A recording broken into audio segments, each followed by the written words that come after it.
name is Shawn Lani. I play with plastic bags. I was invited in today because I put this thing together a few years ago, and I've been playing with it ever since. It's called Strobe flower. It's a little plastic bag, and it's strobed so that it looks like it's kind of stopped in the air. And the thing that works about this on the floor here, and I think one of the best things about the Exploratorium is that it entices people to play. And sometimes it entices people to play with really simple things. They're not terribly technologically sophisticated, but they're kind of beautiful and elegant, but they're simple. And that's a really hard thing to do. It seems simple, but it's actually a very hard thing to do.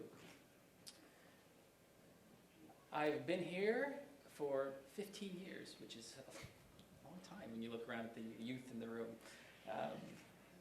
And it's a really remarkable place. Everything we do here is essentially a collaboration between the maker or the person building it and either another person or more likely the entire Exploratorium. So everything here is very much in the mix. This is my friend Charles's desk. My desk does not look that much different.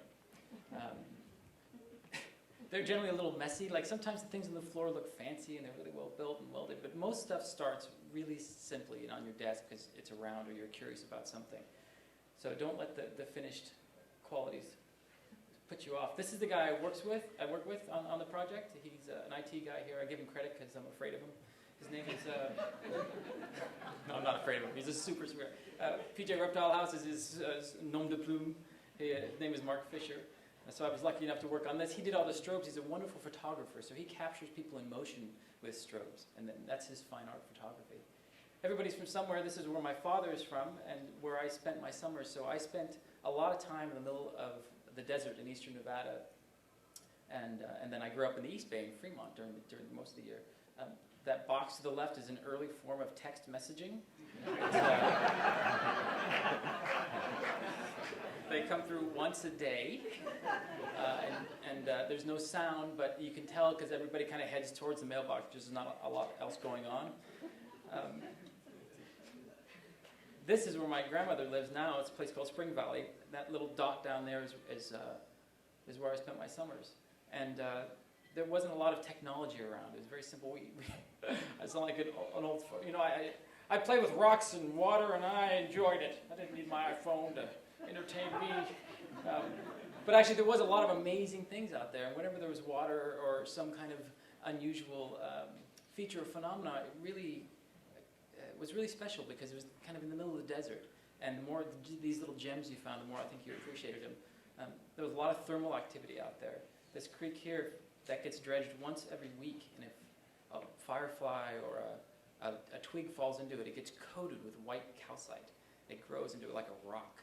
It's just a really beautiful thing. So when I first started here, a lot of my work was based on my childhood experiences out in Nevada. So I'd kind of replicate these things. And very often, like I said, they were actually very simple. There's heat and water to make a geyser.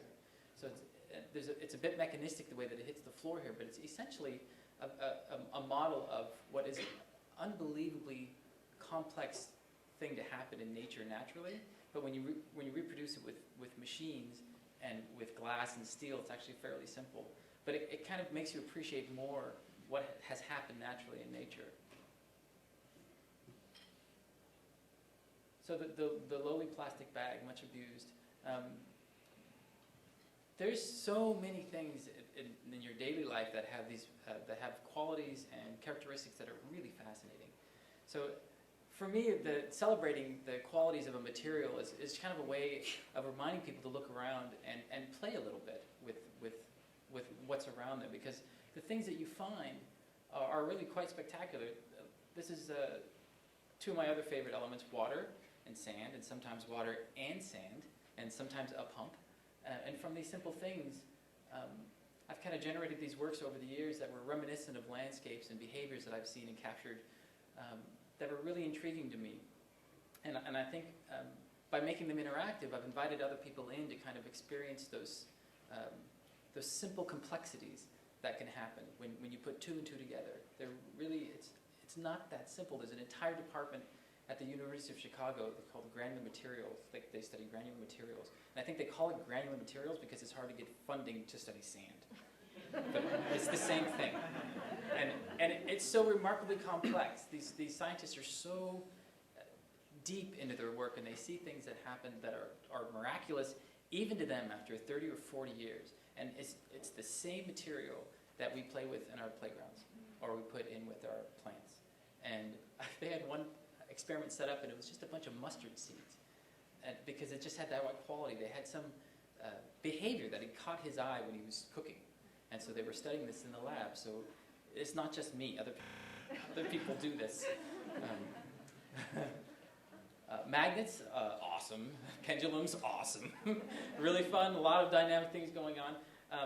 I put two of them together, and I worked with some other artists for a project. These are essentially pendulums and magnets. These are long pendulums on the side of a wall. It's a wind-driven piece, and they're coupled together. The only way they're joined together is by magnets that are mounted on those pendulums. And so a magnet and a pendulum at scale and driven by the wind has the most amazing architectural features. It really dances in the wind. And I showed this in Chicago, and they laughed at me because they're all so smart. And their graphs, before I spoke, their graphs were just like this unpenetrable wall of baling wire. And so I showed this, and they laughed at me. But I think a lot of them understood that this is actually a very complex thing when they look at behaviors. The idea here is pretty simple. If simple is just a drop of water dropping at a regular rate, and super complex or disorder, chaos, is like the white stuff on a TV screen. On either end of that scale, it's fairly uninteresting. We don't watch for very long. But as you move along that path, things get more and more complicated and less predictable. And at some point, human interest kind of peaks. And if you think about staring at a fireplace going, or a river rolling by, you find yourself kind of in a meditative state. In that you're watching for patterns, and in fact, you're starting to create patterns if you can't recognize them. You're really trying to make sense of things. And it's a wonderful place to be. And so a lot of our work tends to be up in that top zone. We play in that. And sometimes we put a dial on it, so you can go from really, really simple, and you turn the dial, and it kind of gets more complex and really beautiful, and then it kind of falls apart. And then you turn the dial the other way, and you kind of dance back and forth over that. So that's, for us, it's a way of getting people to play with the extremes, in what Frank Oppenheimer summed up as saying, let them kind of break it. Let the thing go away by going too far. And then by dialing it back, you start to understand it a little bit more. So in this case, it's just a little bit of dry ice and water. But you end up with these really amazing patterns from just dry ice added on water, and kind of skips around on top of the water and runs around.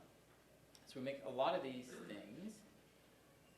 I was kind of heartened in the early part of my work was as much about landscape, like I said, kind of where I came from, and trying to pull features out of the landscape from memory and recreating it in it's kind of a laboratory out here. You can kind of come in, there's all these devices. And we did a project at Fort Mason. We completed it just about a year and a half ago.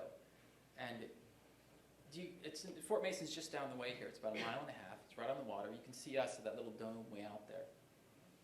And we essentially, rather than create the phenomena and then instrument it here, we built instruments for what was going on outside. And it was really wonderful because I've always thought of as Nevada, Eastern Nevada, as the country and landscape, and then San Francisco as a city. And we built everything in San Francisco, so it's somehow less interesting. But the closer we looked, and as we wandered around Fort Mason, we started finding things like this piling that had kicked loose. It was an old piling. The ships used to come up against it, and it had broken away from the edge, and had this really wonderful movement, and the waves were making it move back and forth. And so we stuck a rod in it and put it in a piece of sand, so a small vat of sand. And it started to exhibit the same characteristics I was talking about before, like with the flame or the river running by. There's some order there. There's ellipses being formed. It kind of goes back and forth and then goes the other way really quickly. So it was kind of heartening for me to be able to think about phenomena outside this building still as being really interesting and really wonderful. And I think as we start moving to the outside more and more, especially when we move the museum in 2 years, I'd like to be able to explore with our visitors, especially the kind of wonderfulness and the wonderful things in the everyday